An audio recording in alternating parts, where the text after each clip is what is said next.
Good morning and welcome to the launch of the SmartN Delta EE Flexibility Market Monitor, where we'll be presenting our latest research on the flexibility market landscape across Europe. While demand-side flexibility was historically needed to help manage the winter peaks, low electricity demand during the COVID-19 pandemic has highlighted the limitations and the need for downward flexibility and the growing need for resources to help manage unexpected imbalances and instability in the grid. Grid-scale batteries are increasingly providing flexibility for balancing at zonal level, but residential flexibility has an impact on low voltage networks, which is where the impact of the electrification of heat and mobility are increasingly being felt. But the implementation of rules to facilitate the participation of distributed and aggregated assets in ancillary services and other markets remains slow and uneven. Where progress is being made, small assets often don't have access on a level playing field. While we're starting to see regulators realise that having a level playing field doesn't mean holding residential flexibility to the same metering and pre-qualification requirements as large generators, addressing this is proving much slower. In short, demand-side flexibility remains an underutilised resource, with risk and reward remaining out of balance. But some countries are making more progress than others, having different needs for flexibility and different regulatory approaches to markets. This report is the result of our ongoing research into the development of flexibility markets across Europe, and we'll be presenting a country-by-country assessment of progress.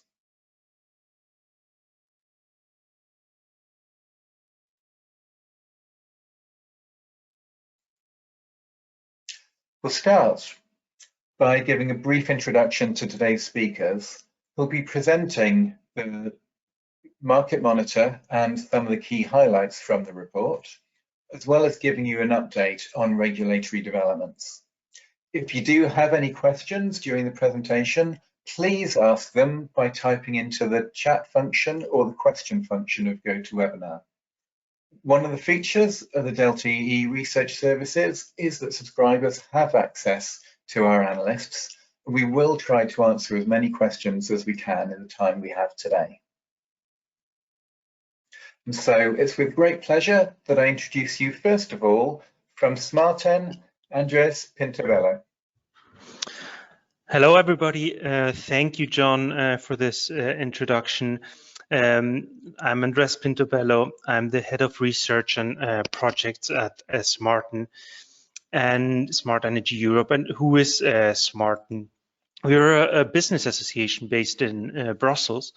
We represent companies from a very broad spectrum, as you can see in the next slide. Sorry for that. Yeah, there we go. As you can see in this slide, we represent a very broad spectrum of companies, from technology providers to service providers, large companies, startups innovating in the field of energy. Our main focus is demand-side flexibility and how we can encourage every type of consumer, from the residential to the large industrial consumer, and everything in between. Our focus on this market monitor, and also the previous edition that we published with Delta E last year, is on the policy developments across Europe and how they can provide a level playing field, like John was mentioning, for demand-side flexibility to thrive, and also for consumers to be empowered to become prosumers or active customers. I will keep this short, but if you have any questions either about the association or about our involvement in the Delta E market monitor, you can. I'm happy to answer them during the webinar in the Q&A, or per email afterwards in parallel. Thank you.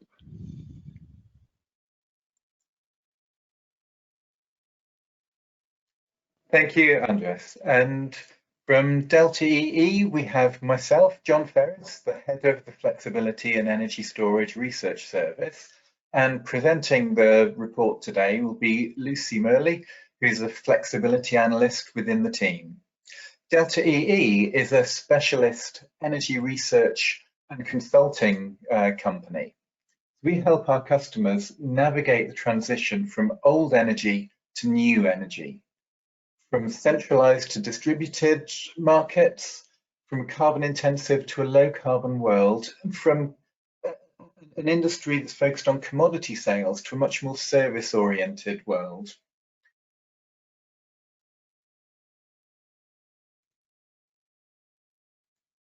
We provide a number of research services across a number of different sectors,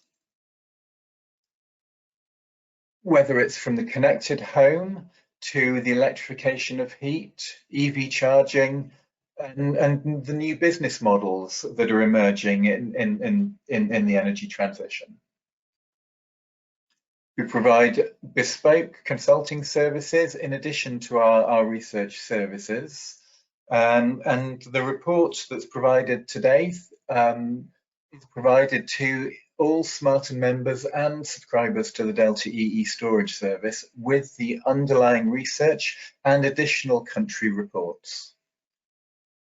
At this point, I have great pleasure to hand over to Lucy, who's going to introduce you to the report and talk through some of the key findings.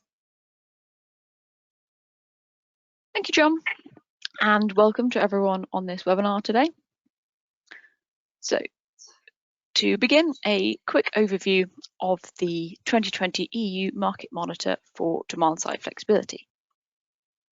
So in this report, we conduct a high-level analysis of 21 European countries to provide an independent view on the progresses towards demand-side flexibility.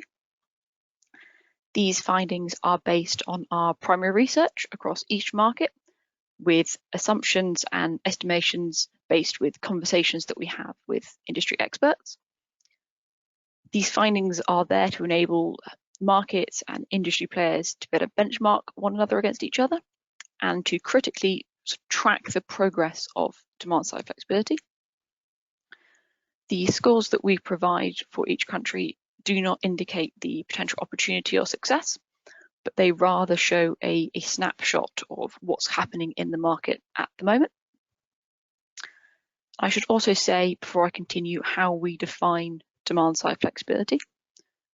We say this in terms of referring to assets at consumer sites, whether that be commercial, industrial, or residential. And these assets can be turned up, down, on, or off in response to market conditions. So essentially, these are behind-the-meter assets. When we're referring to demand-side flexibility, we do not include front-of-meter batteries or large generation plants. So I'm now going to give a summary of the key maps that we have in the reports and then a snapshot into the Netherlands. So the map you see here indicates the overall score that we awarded each country. A high score indicates that the country is mature with a competitive market, multiple value streams, open and accessible, and with a high need of flexibility. In countries with a lower score, these markets are generally less established, with sort of trials and smaller projects rather than a completely commercial market. Looking at the graph here, you can see that France and GB are leading Europe at the moment, although there are many countries that are seriously developing, and we can see that having tracked from 2019 to 2020. Across all of the markets that we looked at in Europe, we have identified 4 key trends. Firstly, frequency response markets are typically the first to open to demand-side flexibility. And we're seeing that in the more mature markets, this value is being moved also towards balancing, constraint, and reserve services.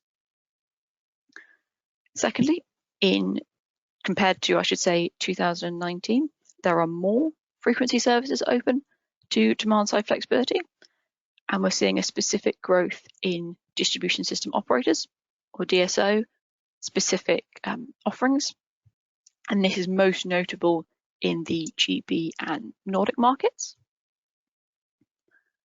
And thirdly, industrial sites and behind-the-meter generators are still the most common use case for demand-side flexibility, although there are pockets of domestic batteries, electric vehicles, heat pumps being used in the more developed markets.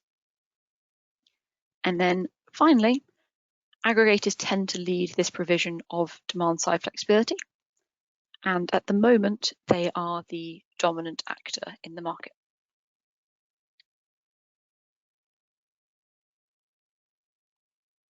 So for the first map here is the value stream availability and accessibility to demand-side flexibility.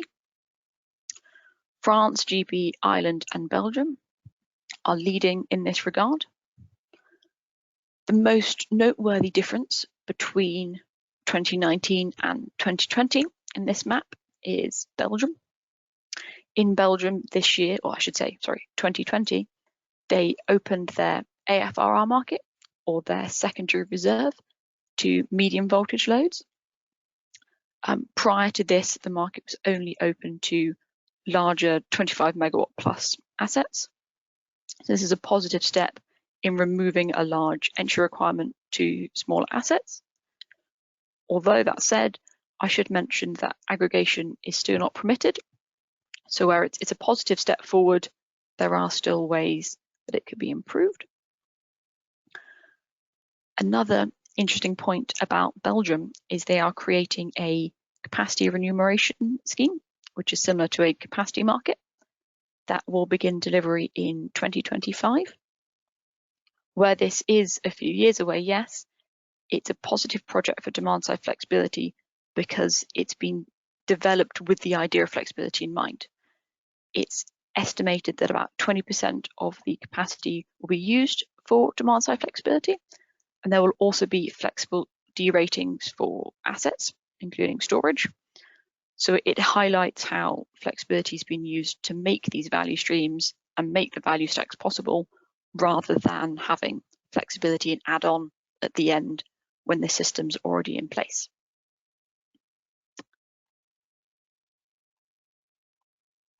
So the next map we have here is the monetization of demand-side flexibility. The key difference between monetization and the previous slide is that even if a value stream is there in a country, it is there to be opened, it's not necessarily being monetized by assets in the market, which is why we have this category here. And as you can see, GB, France and Germany are the most developed. France has been very interesting in this regard this year. There has been a significant growth in the French market in 2020, with an increase of about 600 megawatts of demand-side flexibility. Most of this is accounted for due to the prices of their DSF tenders. They have increased from 300,000 euros a megawatt a year. They've doubled to 600,000 euros per megawatt per year. And this has increased overall procurement to around 96%. This is obviously well received within the industry, and it's a step towards France's rather ambitious targets of 6.5 gigawatts of demand-side flexibility by 2028.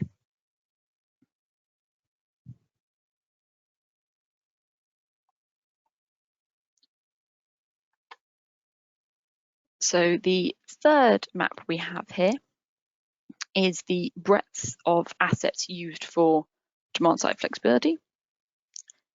In the higher scoring markets, all of the assets you see here on the screen are generally used, with industrial loads and behind-the-meter generators being the most dominant, although the other actors are still present. Sorry, assets, not actors. For the less developed countries, we tend to find it is only these industrial loads and behind-the-meter generators, with other assets only in very small trial phases or potentially not present at all. That said, there is a general trend towards trying to include more assets and assets of different scales. There's a lot of talk at the moment in Germany about their low voltage network in their efforts to try and give DSOs more control. At the moment, DSOs in Germany directly control about 1.5 million interruptible residential heating assets. And there are talks for 2 avenues to increase this control. One with the auto industry to expand this control to batteries and EV chargers. And then a second avenue of talks for DSOs to be able to remotely curtail CHPs, so combined heat and power plants, and generators over 100 kilowatts. All this is in order to solve local congestion by the growth of renewables. The local congestion by the growth of renewables is not new in Europe, and it is an issue that everyone is trying to tackle. And this is the way that Germany at the moment is trying to tackle that specific issue.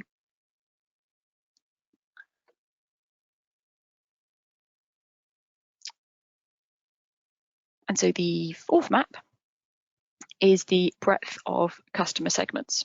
And for customer segments, we include residential, commercial, and industrial. Across all of Europe, all 3 of these sectors are present, although the most common is industrial. It is also worth noting that when we say residential, we do include trials, so not just commercial offerings. These could be very small niche trials with sort of tens of assets, but these could also go up to the likes of the Cornwall local energy market in the UK, or the equity trial that 5 TSOs in Europe are developing in order to allow residential assets to access TSO flexibility services. Generally speaking, the more developed a market, the more they have activity across all of these segments, with growth happening in the sort of smaller commercial and residential, and not just the industrial. The snapshot for this slide is Finland. Unsurprisingly, the large majority of their flexibility comes from industrial loads that are above 1 megawatt. However, between 2019 and 2020, in this sector, the C&I sector, there was a 500 megawatt growth. And this was primarily from smaller, below 1 megawatt batteries for shopping centres and greenhouses. Where Finland is sort of a leading example of this, overall we are seeing more smaller assets, particularly batteries, entering the market as the value streams are becoming more profitable and barriers to entries are reducing. Well, this is still very much a growth area.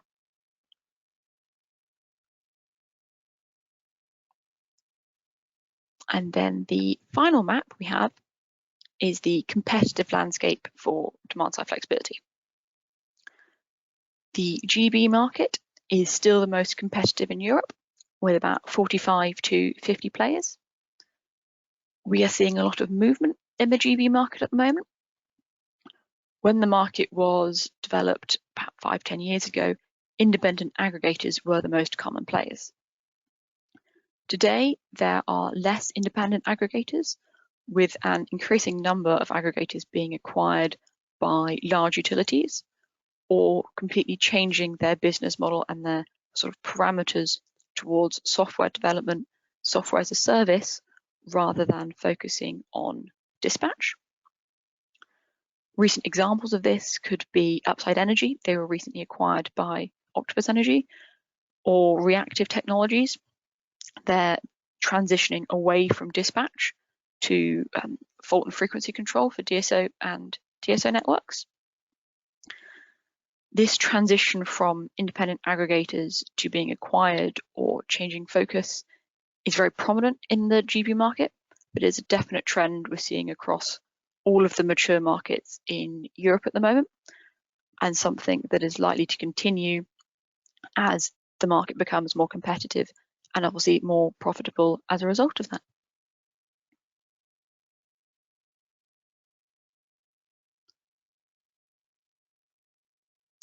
So the final section I'd like to talk to you about is the country reports that we do in the flexibility report, or country sections, I should say. For core European markets, we produced these country sections that you can see here that provide more detail on the state of the market. Where I will be giving the example of the Netherlands today, we also wrote country sections on the UK, France, Germany, Italy, and Finland.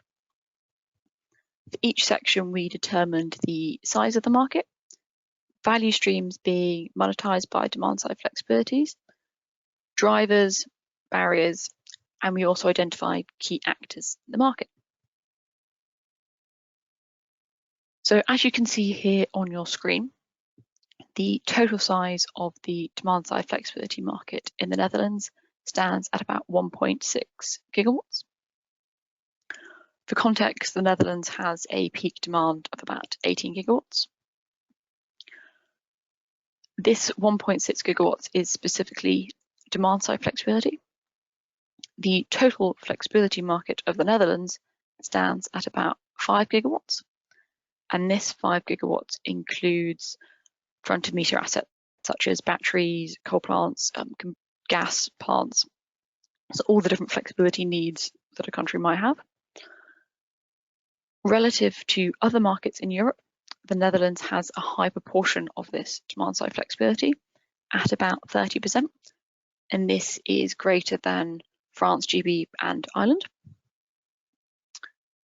As you can see here, most of this flexibility comes from commercial and industrial players.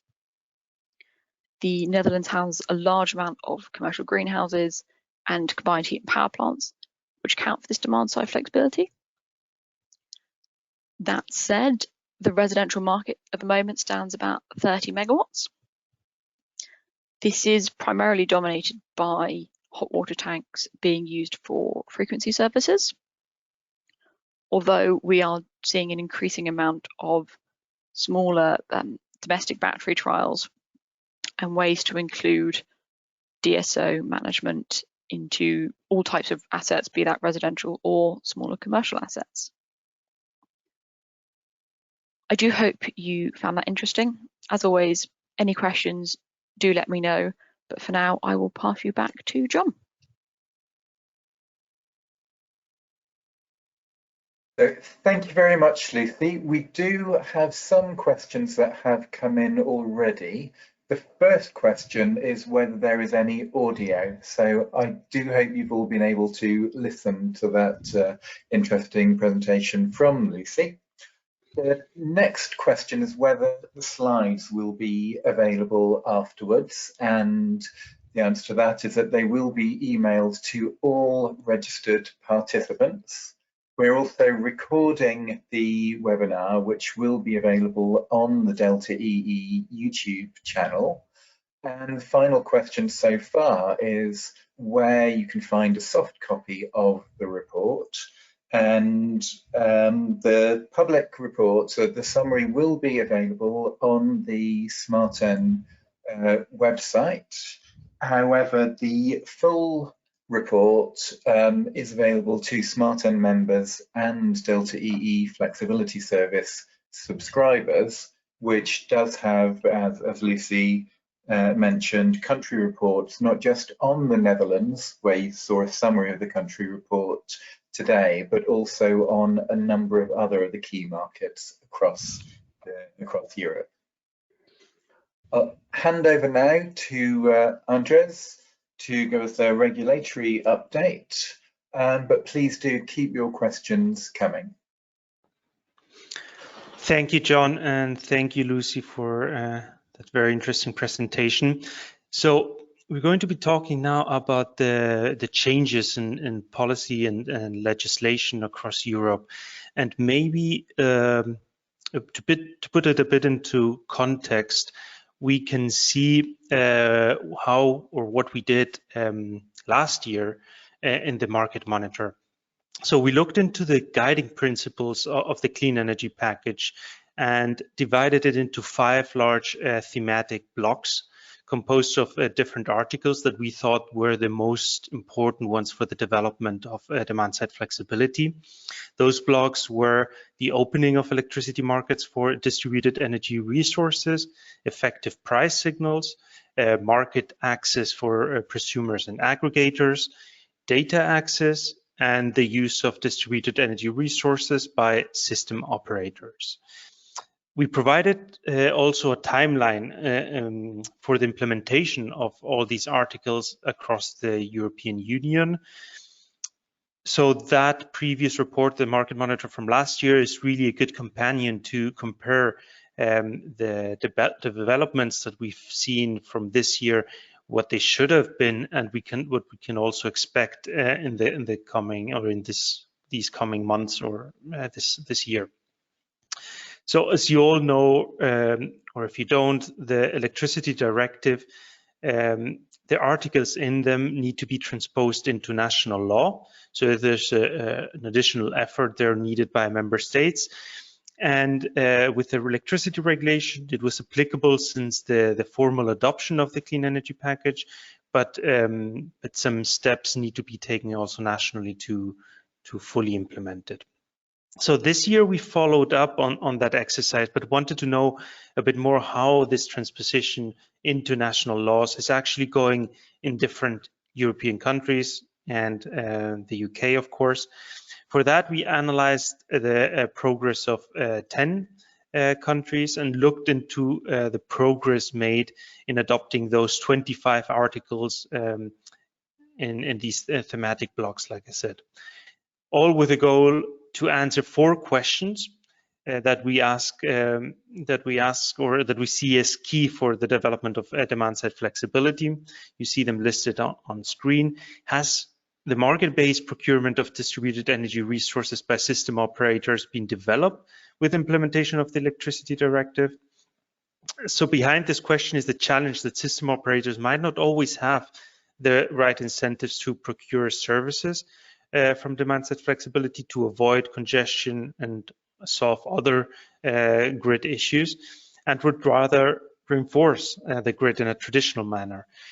While the latter will be still necessary in many cases, the former is actually enshrined in the Clean Energy Package, in particular in the form of neutral markets where all participants and all technologies can stand on an equal footing. The second question asks if the distributed energy resources can participate to all markets and mechanisms in a non-discriminatory way. This is a bit linked to the previous question. Even if there are available market mechanisms to monetize demand-side flexibility, as we saw in the previous part of the presentation, we have observed that by design, even if technology neutral on paper, some requisites exclude certain types of distributed energy resources. Then the third question looks into the fostering of innovative services. This is really one of the most important pillars of the Clean Energy Package. It encourages consumers to play an active role in the energy transition, taking advantage of their flexibility, integrating renewable energies in the most efficient way, and really taking an approach where both the demand and renewable generation that consumers can provide form really an integral part of the new energy system. And the directive encouraged this through frameworks for the development of aggregators, for the development of energy communities, for example, as well, that we will see a bit later. And last but not least, do consumers have access to close to real-time price signals? At the end of the day, this is something that will have an enormous impact on the development of demand-side flexibility, because even if every other piece falls into place, in the end, consumers need to see a financial benefit in becoming a prosumer. It will be quite challenging otherwise for them to make the necessary investments to do so. So these are the 4 questions. So let's just have a look at the overview on how countries performed. And here you see the map with the overview. You see that most countries, or all of them, most of them are in this blue color, and we have no countries in orange. This is not a mistake. There's been a quite interesting development, but not satisfactory enough for us to award this highest grade. So the obvious finding is that 2 years after the trilogue agreement among European legislators and more than 15 months after the actual publication of the 2 pieces of legislation in the official journal of the European Union, the progress of these countries is in general weak, and in some cases almost no relevant measures have been implemented by the end of 2020. So market-based procurement of distributed energy resources by system operators are probably the group of provisions that have been adopted more widely and where we see the largest development, especially at TSO level, as we will see in a minute. Non-discriminatory participation of DERs to all markets and mechanisms is still very limited, in particular depending on some specific markets that we will see in the next slides. Then one of the main proposals of the Clean Energy Package to encourage the creation of new innovative services was the introduction of a framework for demand response aggregation. This is something that is still missing in some countries, or in most countries actually. We have seen some developments in Central Europe, but it is still one of the missing pieces in the puzzle. And finally, ensuring that end users have the appropriate price signals to value their flexibility has been a very slow development. While smart meter deployment across the European Union is quite advanced in many cases, and this is something that you can read about in maybe a bit of more detailed manner in our previous publication, the Smart Map on Network Tariffs and Taxes, the price signals are not really reaching the end consumer, mostly for a lack of time differentiated network tariffs or very limited dynamic pricing contracts that have not really included a dynamic component on the network tariff.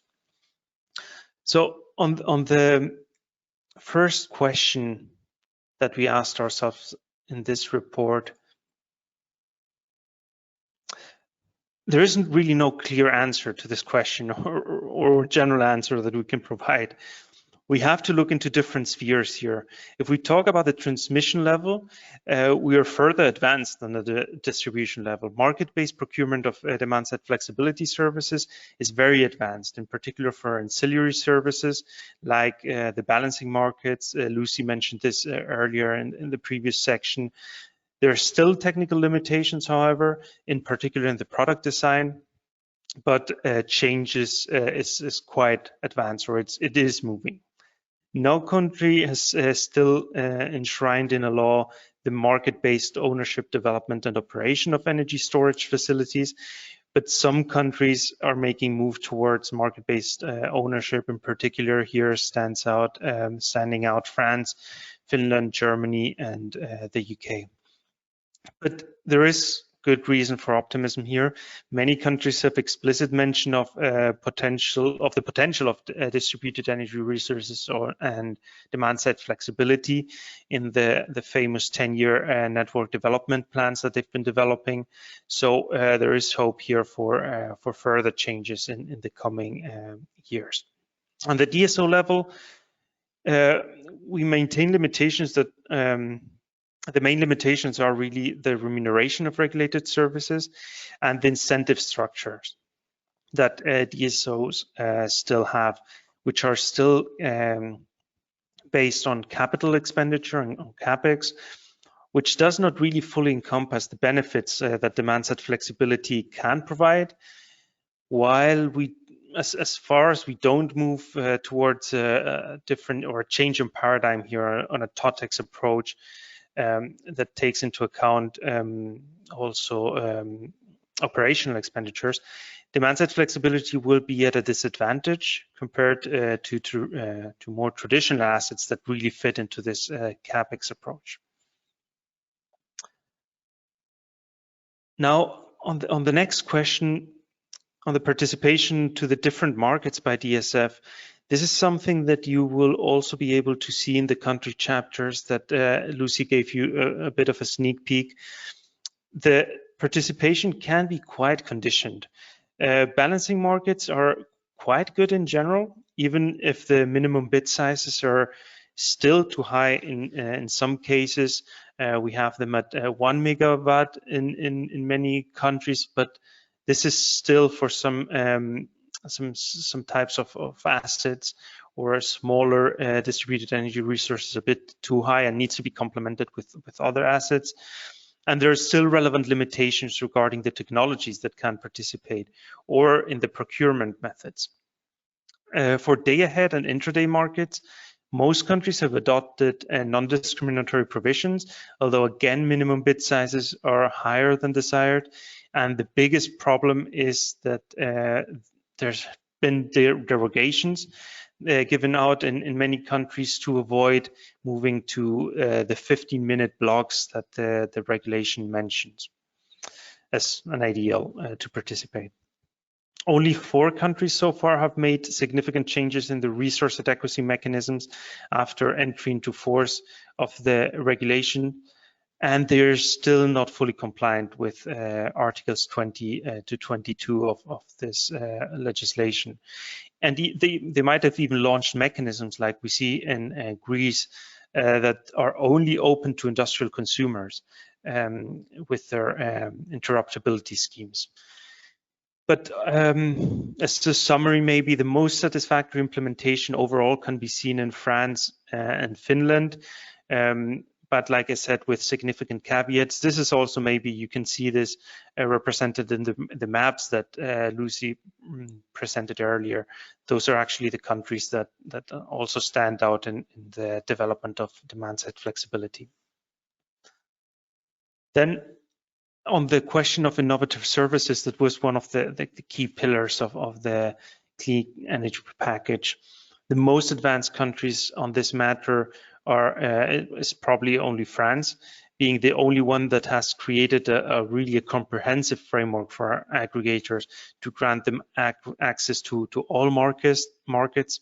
The biggest hurdles are still requiring the supplier to consent to engage with consumers, and suppliers can also still discriminate against consumers engaging with aggregators.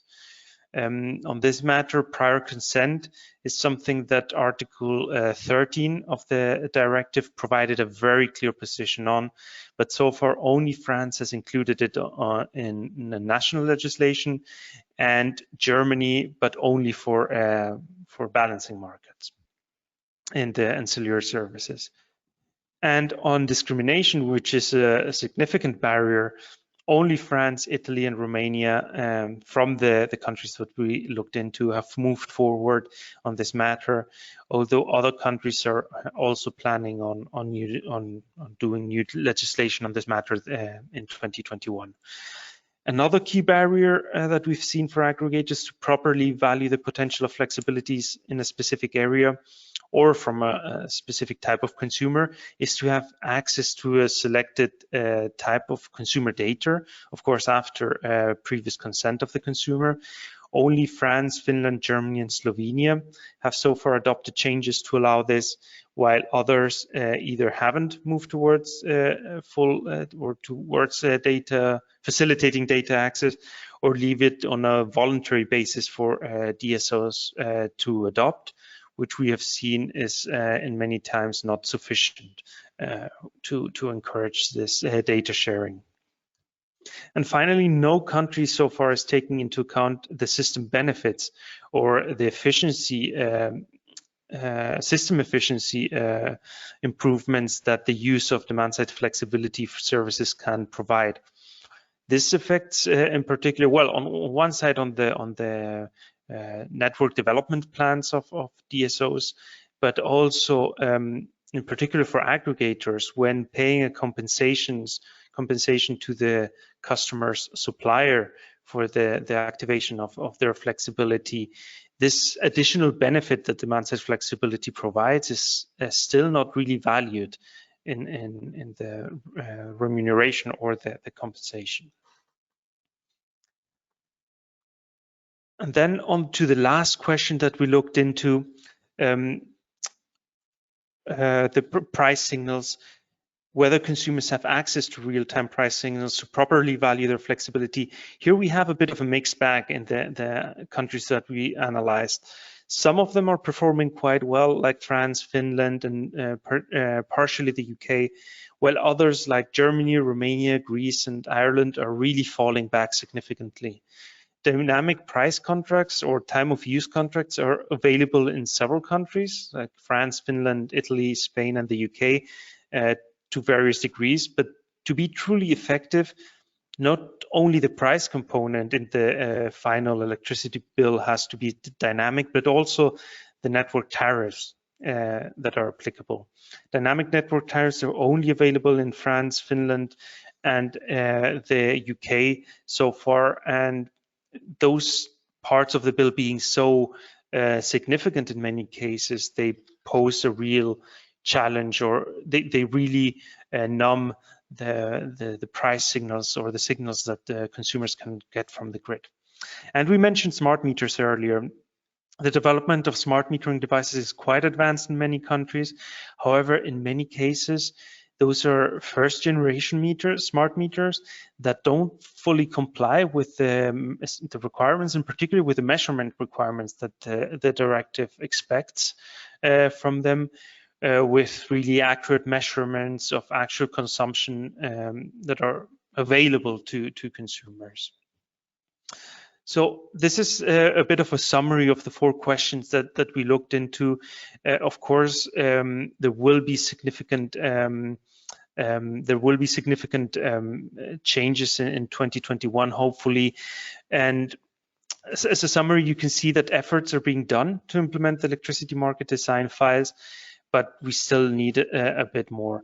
As you will see in the full report, and particularly in the country chapters, the development of demand-side flexibility services is still strictly dependent on the adoption of these files and what options are available to aggregators, to consumers in these countries. And this can vary significantly from country to country, really leaving consumers in a very different situations in Europe, and also comparably at disadvantage with their neighbors. So hopefully we will see significant changes in 2021, hopefully more so than in 2020. And I hope that the map next year will look significantly different to this year's report, with more orange countries, or at least some orange countries. But yeah, we hope we see more developments. Thank you everybody to listening to this part, and if I'm open to answering any questions that you might have. And back to you, John. Thank you very much, Andres. And we do have some questions coming in from the audience, but I'll maybe start with one of my own and pick up on the point of access to real-time prices for consumers, and maybe ask what appetite do you see, and perhaps a question that Lucy might want to comment on as well. What appetite do you see for real-time prices from consumers in different countries? And do you think there'll be any impact from what we saw in Texas, where customers of Griddy, a retailer providing dynamic tariffs, ended up facing bills of thousands of dollars for just a week's consumption? And is that going to dissuade consumers from participating in tariffs that offer them dynamic pricing? That's I will just jump in. I think that's a very good question, and actually, visually or from the perception, public perception, there might be some impact because this has been a very openly discussed issue. Of course, what the end consumer doesn't know is that electricity markets in the US, and particularly in Texas, work very differently to European markets. So I think that we might have to do a special effort in transmitting this final consumers, and their energy companies will have to provide do some effort. Also, institutions will have to do reinforced public perception effort here, that the consumer is at the center of the energy transition, that something like this will not happen, that there are safeguards for this to happen in Europe. And in particular, regarding the appetite that you mentioned, I mean, I have anecdotal evidence from friends of mine in Spain that with further electrification of services, for example, heating and cooling, they've seen that their tariff or their energy bill has been increasing over the past months, and while they were still linked to more traditional offerings or from their energy companies. And as soon as they made the change to dynamic tariffs, or to the very limited dynamic tariffs that are offered in Spain, that is not really a fully dynamic price contract, they have already seen some improvement in their expenses. So I think the appetite is there. I think that with further electrification, consumers will see even more benefits in these types of contracts. And I think there's a special effort that energy companies and institutions, also regulators, need to do to really safeguard consumers and to encourage them to make this jump and not have them scared away by these bizarre events. I don't know if this answered a bit your question. Yes, it does. Thank you. I might just ask Lucy to come in. For, I think there's relevant research that you've been looking at, undertaken by Delta EE, on consumer attitudes to flexibility services and who they see providing them. I think it's quite an interesting comment that Andres made about the link to traditional retail tariffs and how that affects consumer attitudes. Thank you, John. Yeah, I firstly largely agree with everything that Andreas said. I think that consumers would like the benefit of these sort of more dynamic wholesale linked prices. But then again, we do need more security and protection to stop what's happening in Texas. From, as you mentioned, our research, there is an overall trend that these consumers see these benefits coming from the energy suppliers. That at first glance isn't overly surprising. They are the person that these end consumers have the largest relationship with, and it would be a logical step to go from a static or a basic tariff to a wholesale tariff. What I think is really interesting from our research is this idea of control and how much the consumers actually want to engage. A lot of consumers would like the value and the benefit you get from wholesale optimization, but they don't necessarily need or want the control to be able to do that. If there are proper safeguards and barriers, they are happy for a supplier or another third party to control their assets, to give them this value from wholesale optimization, but they don't necessarily feel the need to be that person in control themselves. Okay, thank you, Lucy. If we move on to the next questions, we'll try to get through as many as we can. I think it's fair to say that the implementation of access to markets for demand-side flexibility has been mixed at best. I think weak progress overall was the way that Andres described it.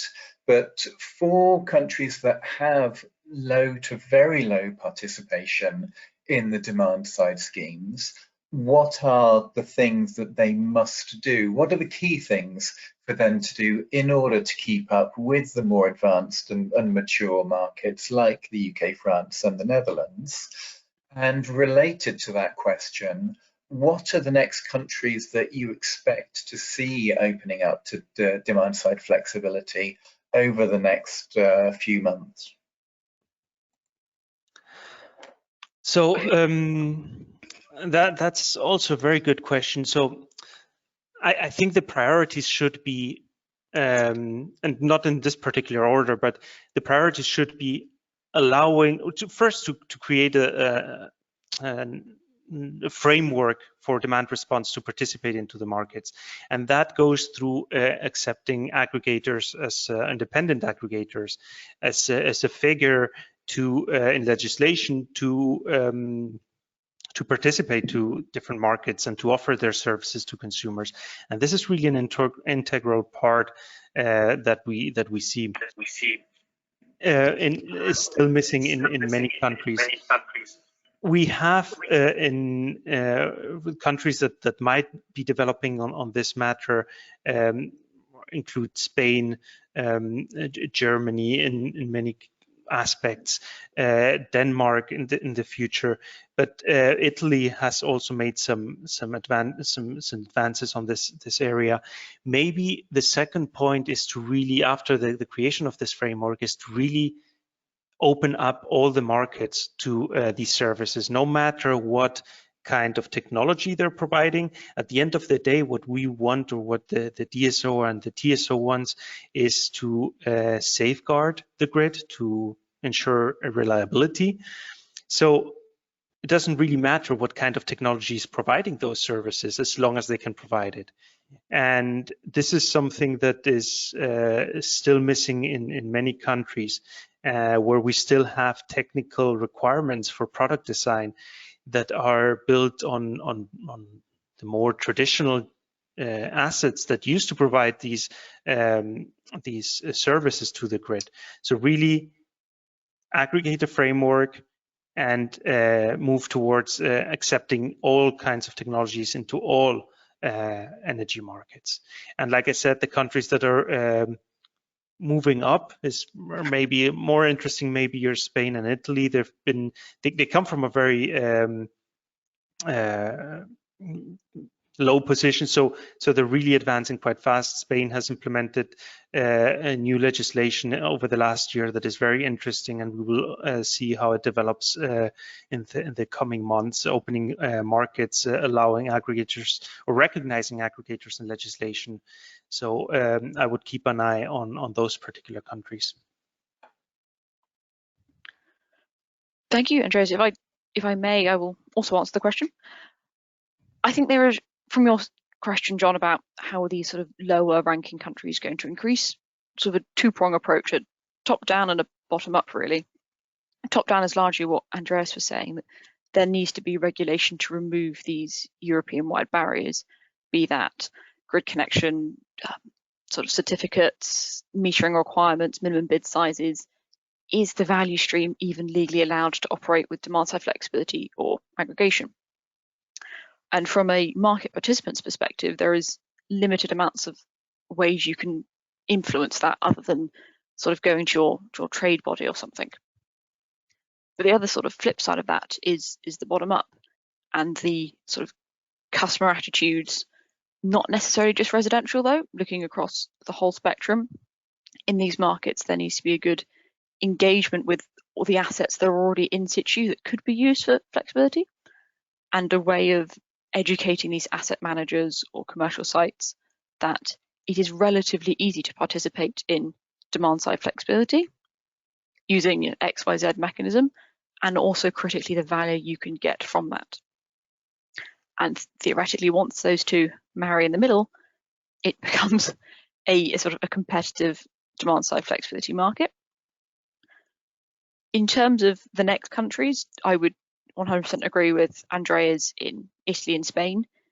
Italy's just done their fast reserve market, albeit that is at the moment dominated by front meter assets. There's no legal reason why smaller assets cannot participate. And that's a very good value stream that's only just opened for more flexibility in Italy. And they've obviously got their UVAM project that hopefully will become a fully commercial project in the coming years. And then we have Spain, And I think Spain in the next couple of years is going to have a watershed moment where, as Andrea said, almost all of the markets are going to open to demand side flexibility. It's right on the edge of becoming a very large commercial market. It's just not quite there at the moment. But when it does, there is huge potential, and sort of climatically as well, there's great potential to use all of that solar as well. Okay. Thank you, Lucy. So on to the next question, and given the time, I think that might have to be our last question today. We had one that came in just after your presentation, and I think is in response to your comments about the independent aggregators increasingly changing their business models or being acquired. So in this emerging world where the top-down regulations are starting to facilitate flexibility, where that bottom-up pull is starting to come from consumers, how do you see the profitability of demand-side flexibility players? And I presume that's not just aggregators, but other participants in the market. How do you see that profitability evolving, and why? It's a very good question, John. Profit's always a good point. I think the simple answer is, as the markets develop, the value streams will increase. The margins may decrease, but overall profitability should become better, and there are more value streams to access. But I think it's that last point about value streams that you can access that will be the greatest impact to profitability, not just of aggregators, but of all of the market participants, be that the supplier, the manufacturer, the grid operator, the platform provider. The more we see these markets opening to different assets, the more value there will be. UK, for example, is moving more towards this wholesale optimization, which is where suppliers are very useful because they have the decades of knowledge of the wholesale market. We're seeing the likes of Electricity becoming a virtual lead party and then a balancing responsible party in order to access different value streams. And not only are they doing these things to access different value streams, they're bringing in different assets. A few years ago, it would almost be unheard of for an aggregator to say, I'm going to use residential electric vehicles in the balancing market, but that is now a possibility. So the more these markets develop and the more different players interlink or connect to each other, the more possibilities that we are seeing. In terms of value, that's likely to mean your value stack will have many different things on it. It will no longer be, I can just go into primary reserve, FCR, and that's where my value is. That may be a large chunk, but there will be multiple different value streams that one needs to collate in order to be the most profitable. Maybe just to complement real quickly, I fully agree with everything that Lucy mentioned. But and that might be very well true for frequency services, ancillary services, that prices will go down. But we really have to also focus on what she said, like opening up as many streams as possible. And here really the new frontier is local flexibility markets and services to distribution system operators, and really developing the market-based redispatch, for example. And these are really pools that have a big potential and that they still remain untapped. Completely agree. So thank you very much. We have come to the end of our hour, so I would just like to thank the audience who had fantastic attendance today. So thank you everyone for your questions and your participation. Thank you to the presenters, Andres and Lucy, for some fantastic presentations and responses to the questions. Where we have not been able to answer some of the questions that have come in, we will get back to you and respond directly. But in the meantime, if I could just encourage you to download the report and get in contact with any of the presenters if you'd like more detail or more information on what lies behind the report, or if you have any further questions, we'd be very keen to follow up with you. So thank you very much.